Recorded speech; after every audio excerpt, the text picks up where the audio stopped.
Hello everyone, welcome to engineers career point. हम लोग आपका HPSC ITI प्रिंसिपल के से रिलेटेड आपका जो है उस पर बेस्ड जो आपका क्वेश्चन है उसको हम लोग आपका सॉल्व कर रहे हैं। पिछले लेक्चर में हम लोग आपका जो है HPSC ITI प्रिंसिपल का आपका जो है क्वेश्चन पेपर से आपका सॉल्व किए थे जो MPPSC में आपको पूछा गया था।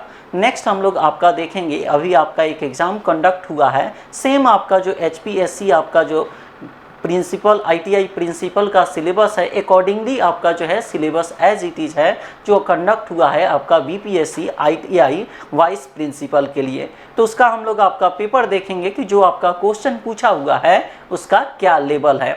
एज पर अगर आप देखें तो ITI प्रिंसिपल का जो आपका क्वेश्चन आया हुआ है उसका कोई आपका जो है आप इतना नहीं कर सकते, बिलो द स्टैंडर्ड आपका लेवल का क्वेश्चन है, पर आपको जो है इतना आपको कमांड करना होगा कि जो सिलेबस दिया हुआ है उस पर आपको पकड़ होना चाहिए, तभी आप इस क्वेश्चन को सॉल्व कर पाएंगे। क्योंकि आपको बेसिक जब तक आपका पता नहीं होगा तब तक उससे रिलेटेड आप क्वेश्चन सॉल्व नहीं कर पाएंगे। तो हम लोग आपका देखेंगे, ये आपका जो क्वेश्चन हम लोग आज डिस्कस करेंगे ये आपका जो है BPSC ITI वाइस प्रिंसिपल के लिए आपका एग्जाम हुआ है उसी का क्वेश्चन है। ठीक है, आपका क्वेश्चन अगर आप देखें तो क्वेश्चन में है, क्वेश्चन है फर्स्ट आपका कह रहा है कि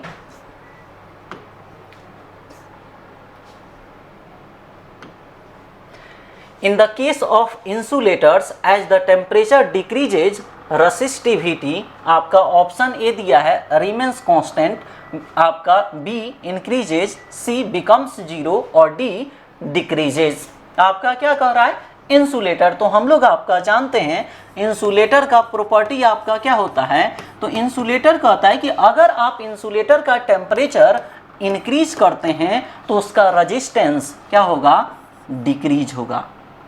ये आपका क्या होगा, जिस तरह से सेमीकंडक्टर मटेरियल का प्रॉपर्टी होता है कि अगर आप टेम्परेचर इंक्रीज करते हैं तो सेमीकंडक्टर मटेरियल का आपका रेजिस्टेंस डिक्रीज करता है, एज इट इज इंसुलेटर के साथ भी आपका होता है कि अगर आप टेम्परेचर आपका इंक्रीज करेंगे तो मटेरियल का यानी इंसुलेटर का रेजिस्टेंस डिक्रीज होगा।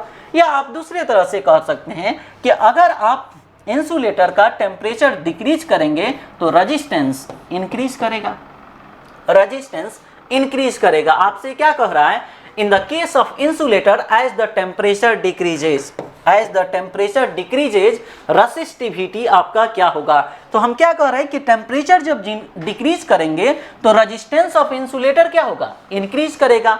और हम लोग आपका जानते हैं कि रेजिस्टेंस क्या होता है, तो R equal to resistivity into L/A।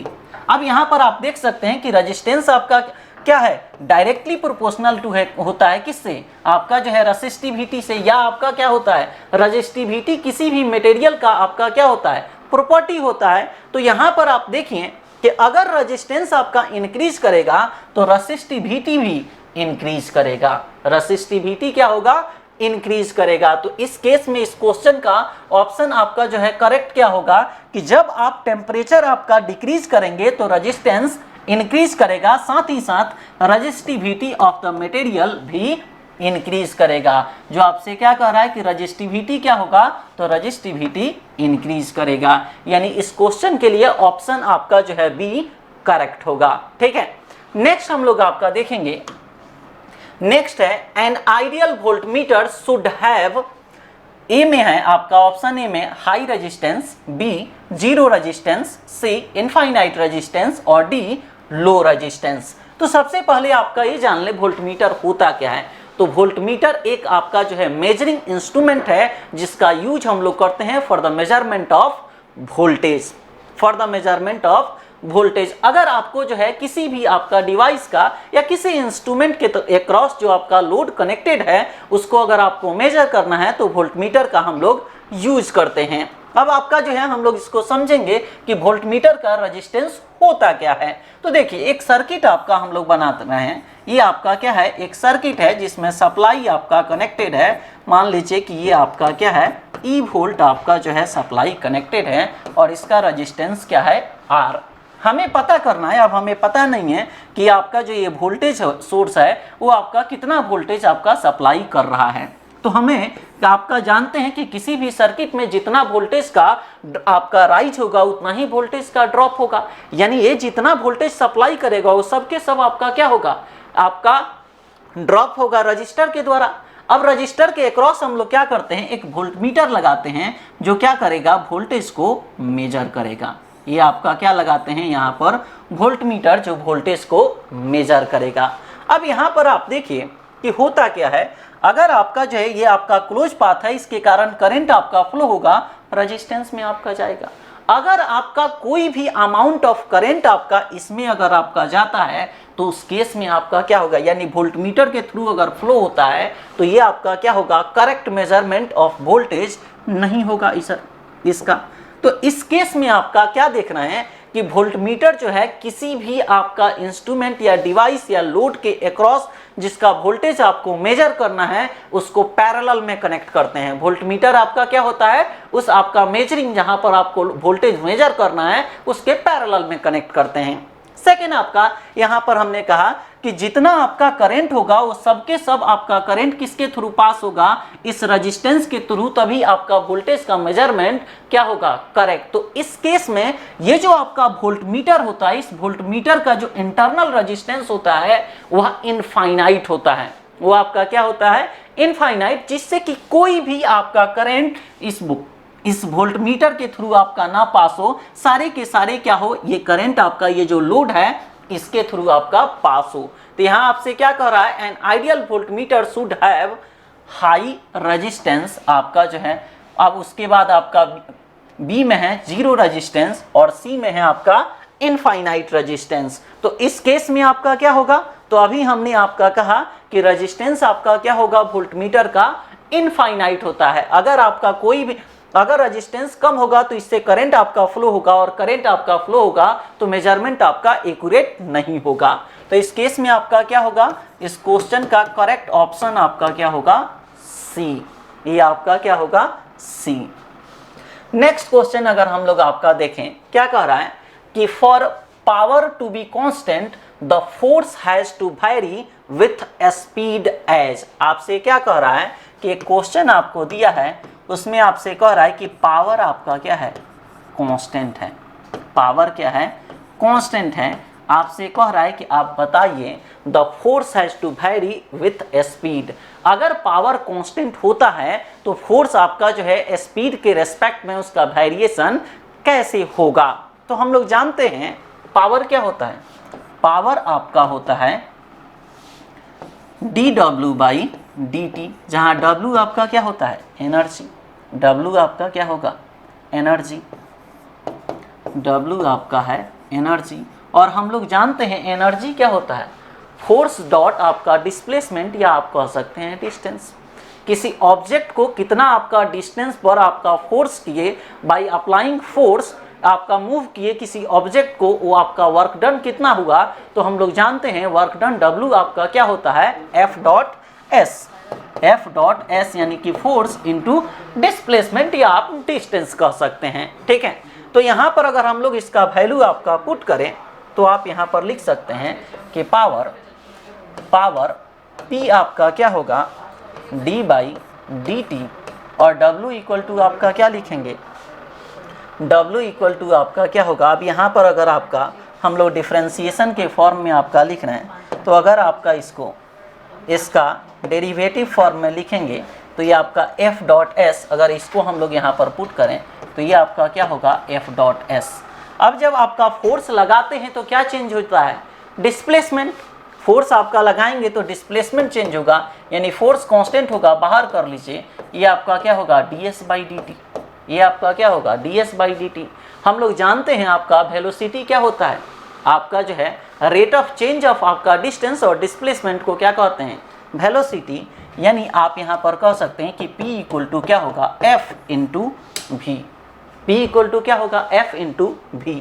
Further इसको हम लोग अगर आपका लिखें तो हम लोग लिख सकते हैं कि फोर्स आपका क्या होगा, इक्वल टू होगा P बाई आपका V, P by V। Question में आपका क्या कह रहा है, क्वेश्चन में कह रहा है कि आपका for power to be constant.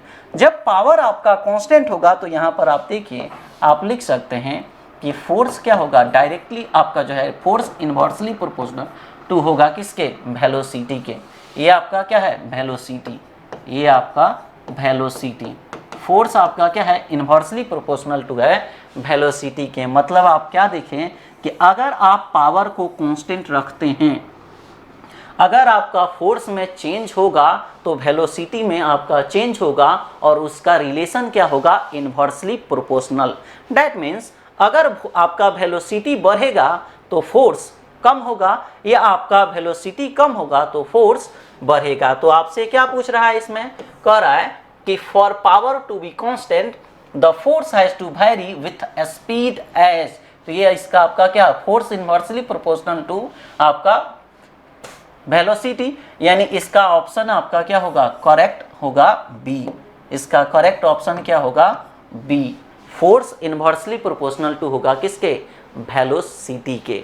Velocity कहिए या आप इसको स्पीड कहिए, इससे आपका जो है आप इस पे कंफ्यूज नहीं होंगे, वेलोसिटी कहिए या आपका स्पीड आपका कह सकते हैं, ठीक है, वेलोसिटी और स्पीड।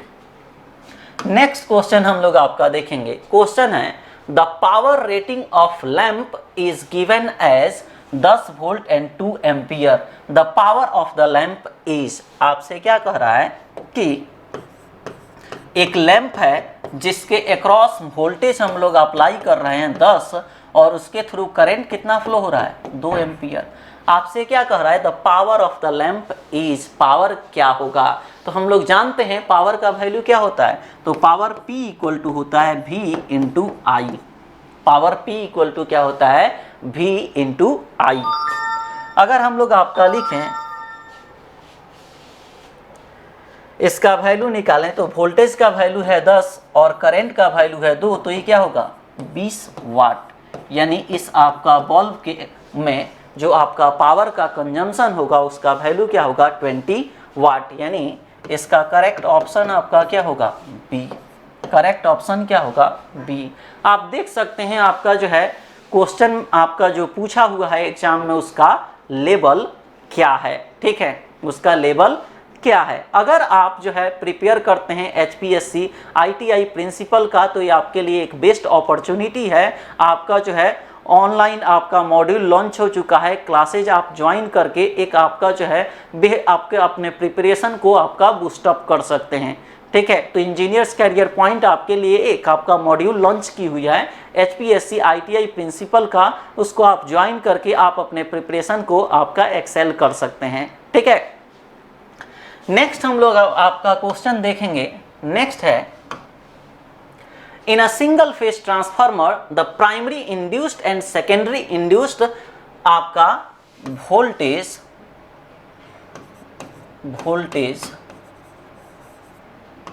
आर। आपसे क्या कहता है कि सिंगल फेज ट्रांसफार्मर में प्राइमरी इंड्यूस्ड और सेकेंडरी इंड्यूस्ड वोल्टेजेस आर। तो हम लोग जानते हैं ट्रांसफार्मर क्या होता है, ये आपका ट्रांसफार्मर का कोर है जिसमें आपका ट्रांसफार्मर में 2 वाइंडिंग होता है, एक आपका प्राइमरी और दूसरा सेकेंडरी। अगर आप प्राइमरी के जिस आपका जो है के क्रॉस आपका इनपुट सप्लाई आपका जो है कनेक्ट करेंगे तो उसके कारण आपका क्या होगा, करंट फ्लो होगा, करंट आपका फ्लो होगा। अब इसमें मान लीजिए कि प्राइमरी का नंबर ऑफ टर्न N1 है, सेकेंडरी का नंबर ऑफ टर्न आपका N2 है, तो उस केस में आपका EMF इंड्यूस्ड क्या होगा, तो प्राइमरी में EMF इंड्यूस्ड आपका होता है E1 और सेकेंडरी में EMF इंड्यूस्ड होता है E2। अगर आपका लोड कनेक्टेड नहीं होगा तो ट्रांसफार्मर जब नो लोड पर होता है तो उस समय जो करंट आपका फ्लो होता है वो आपका करंट कौन सा होता है, नो लोड का करंट, तो I0 आपका क्या होगा, नो लोड का करंट होगा, ठीक है। आपसे क्वेश्चन कह रहा है कि in single phase transformer the primary induced and secondary induced voltages are, primary और सेकेंडरी इंड्यूस्ड वोल्टेजेज क्या होगा। तो यहाँ हमने क्या कहा कि एक आपका ट्रांसफार्मर का कोर है जिसमें आपका वोल्टेज V1 आप अप्लाई किए तो उसके कारण आपका करंट आपका I0 फ्लो होगा जब ट्रांसफार्मर नो लोड पर होगा। इस कॉइल में क्या होगा, EMF इंड्यूस्ड होगा और ये जो आपका EMF है ये आपका फ्लो होगा इस ट्रांसफार्मर के कोर में, इस ट्रांसफार्मर के कोर में आपका EMF आपका फ्लो होगा। तो आप अब ईएमएफ कर रहे हैं, फ्लक्स आपका फ्लो होगा। ये फ्लक्स जब आपका इस कॉइल को कट करेगा तो इसमें क्या होगा, ईएमएफ इंड्यूस्ड होगा। हमने कहा प्राइमरी में ईएमएफ इंड्यूस्ड हुआ E1 और सेकेंडरी में इंड्यूस्ड हुआ E2। अब आपसे कह रहा है कि आप बताइए प्राइमरी इंड्यूस्ड और सेकेंडरी इंड्यूस्ड वोल्टेजेज आर।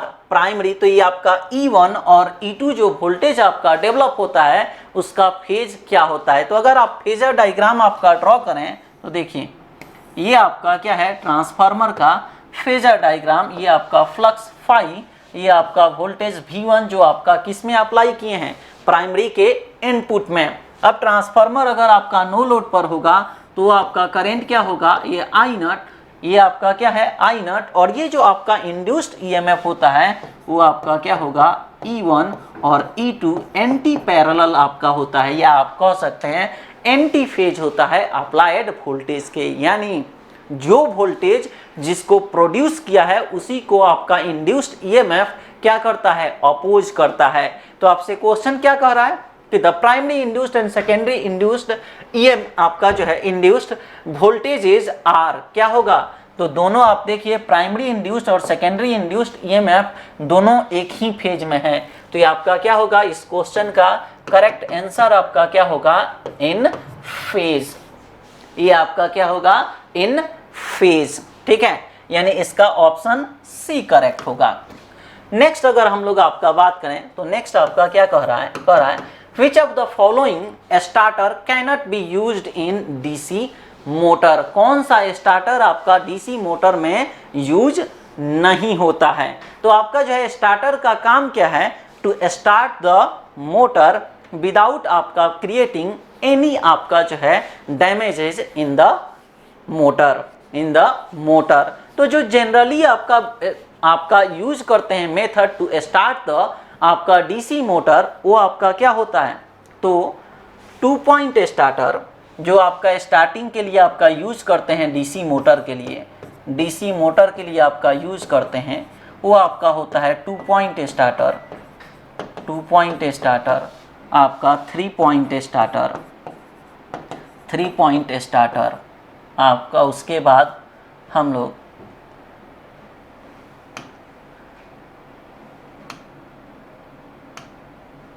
ये आपका हमने क्या कहा, 2 पॉइंट स्टार्टर, 2 पॉइंट स्टार्टर के बाद 3 पॉइंट स्टार्टर। इसके बाद आपका होता है ये जो आपका हम लोग यूज करते हैं 2 पॉइंट स्टार्टर और 3 पॉइंट स्टार्टर, वो आपका किसी भी आपका जो है मोटर, आपका किसी भी आप नहीं कह सकते, किसी भी रेटिंग के आपका जो है मोटर के लिए यूज कर सकते हैं। ठीक है, 2 पॉइंट स्टार्टर और 3 पॉइंट स्टार्टर। जबकि आपका जो है direct online starter, direct online starter या डायरेक्ट स्विचिंग स्टार्टर, या आप इसको क्या कह सकते हैं, direct switching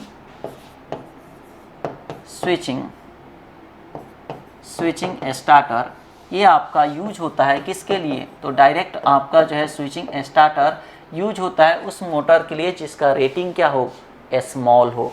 direct online starter या डायरेक्ट स्विचिंग स्टार्टर आपका यूज़ कर सकते हैं स्मॉल मोटर के लिए।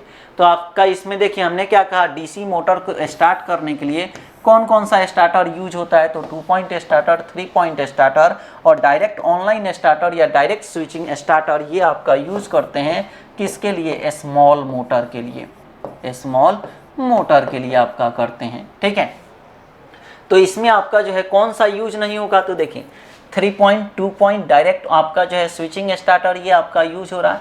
स्टार डेल्टा स्टार्टर आपका जो है डीसी मोटर में नहीं यूज होता है। स्टार डेल्टा स्टार्टर आपका इंडक्शन मोटर को स्टार्ट करने के लिए यूज होता है, जिसमें इंडक्शन मोटर को स्टार्ट करने के लिए आपका स्टार पर कनेक्ट करते हैं, और जब आपका इंडक्शन मोटर 70 to 80% आपका स्पीड गेन कर लेगा, यानी कि अंडर रनिंग कंडीशन, उसका कनेक्शन क्या करते हैं, डेल्टा में चेंज कर देते हैं।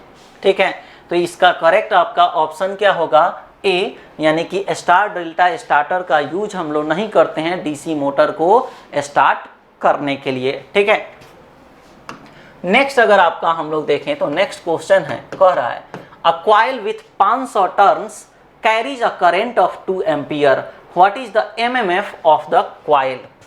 कह रहा है एक कॉइल है जिसमें नंबर ऑफ टर्न्स 500 है और करंट जो इसके थ्रू आपका फ्लो हो रहा है वो है 2 एम्पियर। आपसे कह रहा है कि एमएमएफ क्या होगा, तो हम लोग जानते हैं एमएमएफ का मतलब क्या होता है, मैग्नेटोमोटिव फोर्स, और एमएमएफ का वैल्यू क्या होता है, number of turns into current, यानी product of number of turns and current gives आपका एमएमएफ। तो यहाँ पर देखिए एन कितना है 500 और करंट कितना है 2, यानी ये आपका क्या होगा 1000, और यूनिट क्या होगा, एमएमएफ का यूनिट क्या होता है, तो आपका ये क्या है नंबर ऑफ टर्न्स, यानी ये आपका इसका और टी क्या है टर्न्स, यानी इसका यूनिट होता है एम्पियर टर्न्स। ये आपका यूनिट क्या होता है एम्पियर टर्न्स, यानी इस क्वेश्चन का करेक्ट आपका ऑप्शन क्या होगा ए। ये आपका क्या होगा ए। नेक्स्ट आपका हम लोग क्वेश्चन देखेंगे, कह रहा है work energy theorem is valid in the presence of. Work energy theorem is आपका देखिए ये हम लोग आपका जो है क्वेश्चन सॉल्व कर रहे हैं किसका, बेसिक इलेक्ट्रिकल साइंस का। तो ये आपका जो है ये आपका जो है बेसिक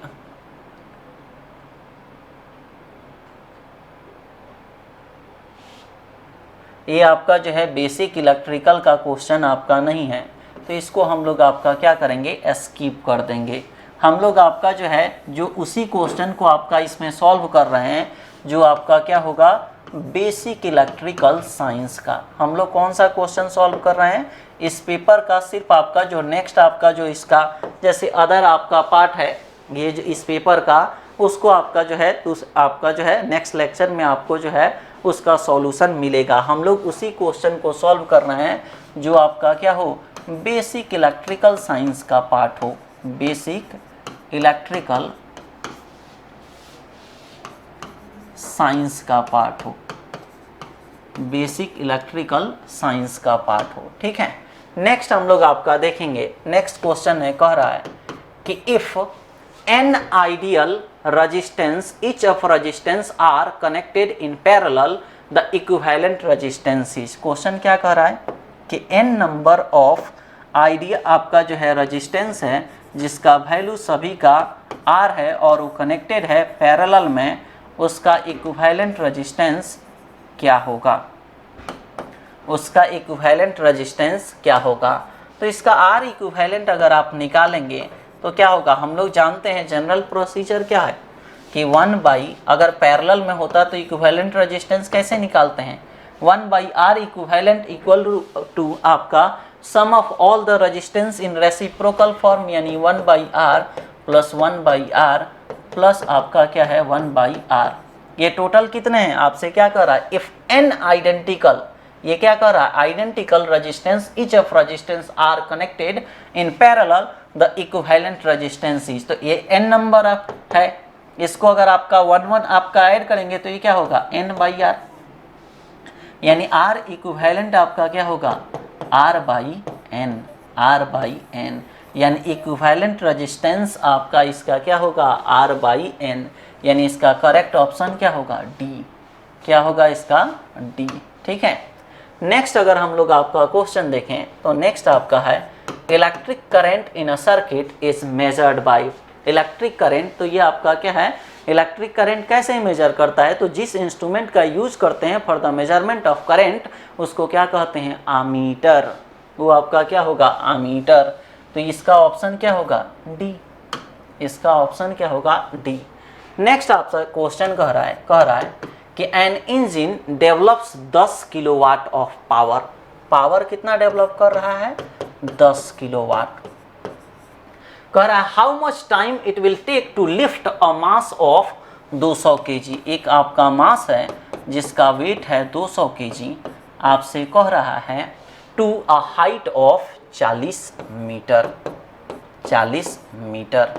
क्या कह रहा है an engine develops 10 kilowatt of power, how much time it will take to lift a mass of 200 kg to a height of 40 metre. आपको क्या निकालना है टाइम। एक मशीन है जो आपका 10 किलोवाट पावर डेवलप कर रहा है और इस मशीन को एक आपका 200 केजी मास का एक ऑब्जेक्ट है जिसको 40 मीटर आपका क्या करना है, लिफ्ट करना है।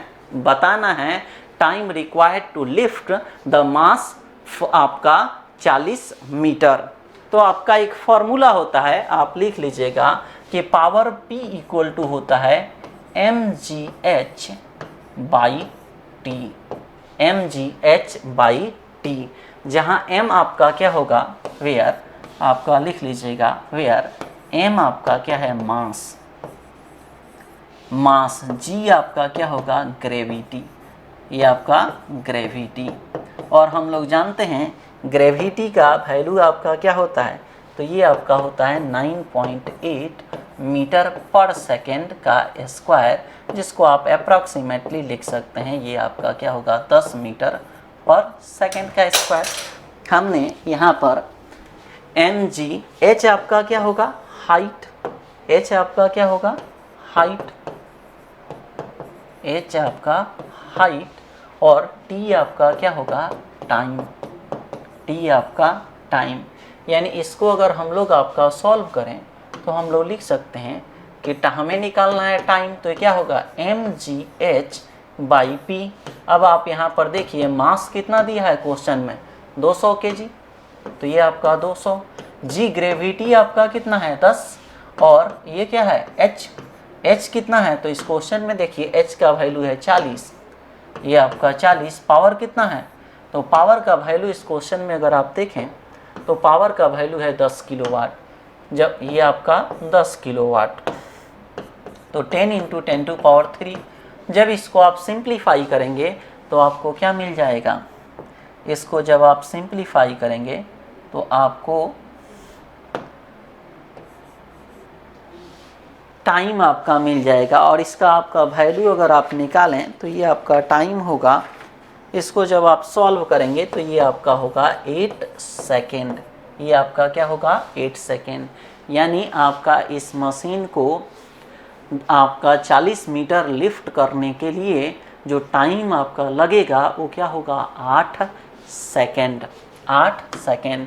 तो आप देख सकते हैं इसका ऑप्शन आपका करेक्ट कौन सा होगा, इस क्वेश्चन का करेक्ट ऑप्शन होगा बी, इस क्वेश्चन का करेक्ट ऑप्शन होगा बी। ये जो हम लोग आपका क्वेश्चन देखे, ये आपका हमने क्या कहा कि ये आपका क्वेश्चन है बीपीएससी आईटीआई वाइस प्रिंसिपल का, जिसका सिलेबस आपका अगर देखेंगे तो आपका सेम है किसका, जो आपका एचपीएससी आईटीआई प्रिंसिपल का है। और क्वेश्चन आप देख सकते हैं किसका लेवल क्या है, लेवल कुछ भी नहीं है, लेकिन आपको जो है एक बार गो थ्रू तो करना होगा जिससे कि सिलेबस आपके क्या हो, कवर में हो। ठीक है, अगर आप एचपीएससी आईटीआई प्रिंसिपल का तैयारी करते हैं तो आपके लिए एक बेस्ट अपॉर्चुनिटी है, इंजीनियर्स कैरियर पॉइंट्स ज्वाइन करके आप अपने एग्ज़ाम प्रिपरेशन को और आपका जो है स्पीड अप कर सकते हैं। ठीक है, अगर आपको किसी तरह के इसमें कोई आपका डाउट होता है आप कमेंट करके हमसे कनेक्ट कर सकते हैं। ठीक है, थैंक यू फॉर वॉचिंग।